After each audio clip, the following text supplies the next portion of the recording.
Easter traders, Lululemon. They had missed earnings. We were up here at all-time highs. That high was 480. We dropped. We hit a low, everybody. We hit that low of 385, and we have consolidated. Lululemon, the biggest drop off of the earnings, has set up for us to buy this big decliner. Start trading with Tommy Trader. Get in that live trading room.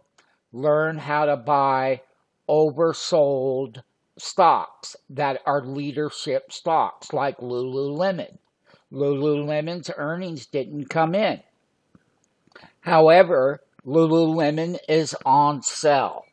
It's on our decliner list, but we do know when to buy.